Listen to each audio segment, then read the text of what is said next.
When we read, we use our brains to figure out things that aren't directly stated. This is called making an inference. It's like being a detective and using clues to solve a mystery. An inference is a logical guess. We use information from the text and our own knowledge to make these guesses. It's about understanding what the author is suggesting, not just what they're saying directly. Inferences help us understand the deeper meaning of what we read. They allow us to connect the dots and draw our own conclusions. By making inferences, we become active readers, not just passive ones. Imagine you're reading a story. The text says Sarah wrapped her arms around herself and shivered.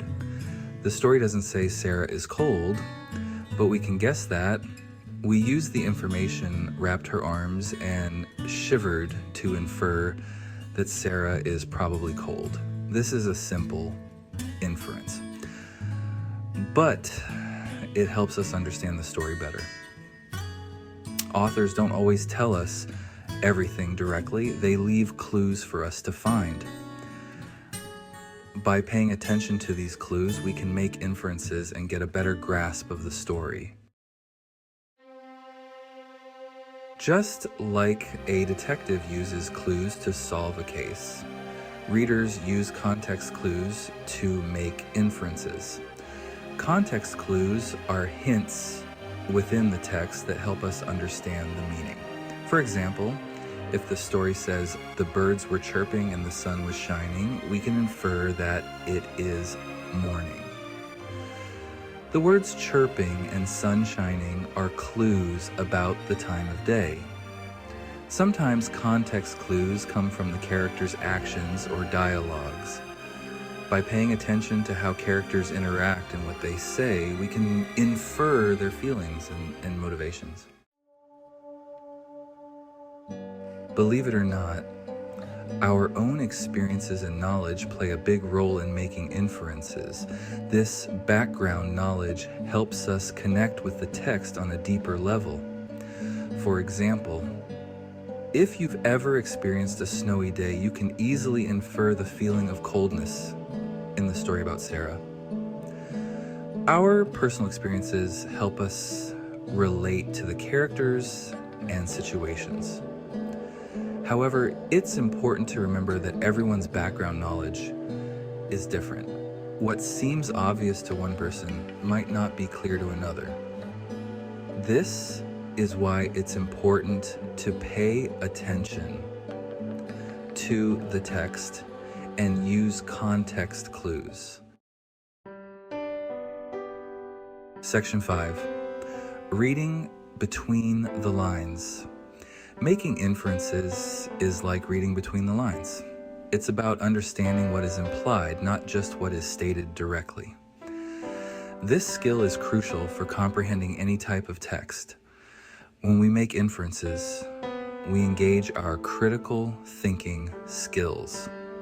We analyze the information presented and draw our own conclusions. This active reading process leads to a deeper understanding and appreciation of the text. By making inferences, we become active participants in the reading process. We're not just passively absorbing information. We're actively constructing meaning from the text. Section 6. Why are inferences important? Making inferences is essential for good reading comprehension. It helps us understand the author's message, connect with the characters, predict what might happen next, and engage with the text on a deeper level. When we make inferences, we're not just reading the words on the page. We're entering the world of the story. We're using our imaginations to fill in the gaps and create a richer reading experience. Inferences also help us in everyday life. They allow us to understand people's intentions, interpret situations, and make informed decisions. Section 7, putting it all together. To become a master of inferences, remember these key points. Look for context clues. Pay attention to the words, phrases, and sentences surrounding the text. Use your prior knowledge. Connect what you already know with the information in the text. Analyze the details. Don't just skim the surface.